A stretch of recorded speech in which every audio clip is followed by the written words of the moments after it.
ಇನ್ನು ನಗರದಲ್ಲಿ ಡೆಂಘಿ ಆತಂಕ ಜಾಸ್ತಿ ಆಗ್ತಾ ಇದ್ದ ಹಾಗೆಯೇ ಪಿ.ಜಿ. ಅಸೋಸಿಯೇಷನ್ ಅವರು ಕೂಡ ಎಚ್ಚೆತ್ತುಕೊಂಡಿದ್ದಾರೆ. ಎಲ್ಲ ಪಿ.ಜಿಗಳಲ್ಲಿ ಔಷಧಿಯನ್ನು ಸಿಂಪಡಣೆ ಮಾಡಿ ಸ್ವಚ್ಛತೆಯನ್ನು ಕಾಪಾಡಬೇಕು ಅಂತ ಅಸೋಸಿಯೇಷನ್ ಈಗ ಎಲ್ಲ ಪಿ.ಜಿಗಳಿಗೆ ಸೂಚನೆ ಕೊಟ್ಟಿದ್ದಾರೆ. ಹಾಗೆಯೇ ಪಿ.ಜಿ. ಅವರು ಕೂಡ ಔಷಧಿ ಸಿಂಪಡಣೆಗೆ ಮುಂದಾಗಿದ್ದಾರೆ. ಇದಕ್ಕೆ ಸಂಬಂಧಪಟ್ಟ ಒಂದು ರಿಪೋರ್ಟ್ ನೋಡೋಣ.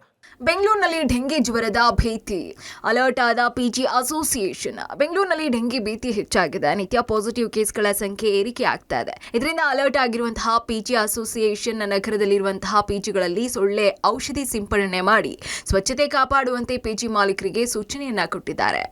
ಡೆಂಗ್ಯೂ ಒಂದು ಭೀತಿ ಹೆಚ್ಚಾಗಿರುವ ಹಿನ್ನೆಲೆಯಲ್ಲಿ ಎಲ್ಲ ಪಿಜಿ ಮಾಲೀಕರಿಗೆ ಪ್ರತಿಯೊಬ್ಬರು ಕೂಡ ಜಾಗೃತಿ ವಹಿಸಬೇಕು. ಪ್ರತಿಯೊಂದು ಪಿಜಿನಲ್ಲೂ ಕೂಡ ಪ್ರತಿದಿನ ಔಷಧಿಯನ್ನು ಸಿಂಪಡಣೆ ಮಾಡೋದ್ರ ಜೊತೆಗೆ ಪ್ರತಿದಿನ ನಾವು ಈಗಾಗಲೇ ಕೆಲವೊಂದು ವಾರದಿಂದ ನಾವು ಪಿಜಿಗಳ ಸುತ್ತಮುತ್ತಲಿನ ಪ್ರದೇಶ ಮತ್ತು ಪಿಜಿನಲ್ಲಿ ಔಷಧಿ ಸಿಂಪಡಣೆ ಮಾಡ್ತಕ್ಕಂಥದ್ದು ಈಗ ನಡೀತಾ ಇದೆ. ಈಗಾಗಲೇ ಸುಮಾರು ಮಾಲೀಕರು ಅದನ್ನ ಕಾರ್ಯರೂಪಕ್ಕೆ ತಂದಿದ್ದಾರೆ.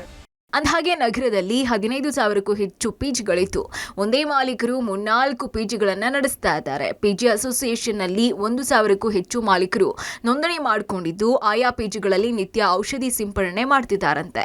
ವಿಜಯನಗರ, ಚಂದ್ರಲೇಔಟ್, ಮಾರತಹಳ್ಳಿ, ಬೊಮ್ಮನಹಳ್ಳಿ, ಕೋರಮಂಗಲ ಸೇರಿ ಹಲವು ಪಿಜಿಗಳಲ್ಲಿ ಈಗಾಗಲೇ ಸ್ವಂತ ಖರ್ಚಿನಲ್ಲಿ ಫಾಗಿಂಗ್ ಮಾಡಲಾಗ್ತಾ ಇದೆ. ಇನ್ನು ಪಾಲಿಕೆಯಿಂದ ಔಷಧಿ ಸಿಂಪಡಣೆ ಮಾಡುವಾಗಲೂ ಪಿಜಿ ಸುತ್ತಮುತ್ತಾನು ಸಿಂಪಡಣೆ ಮಾಡಿಸುತ್ತಾರೆ.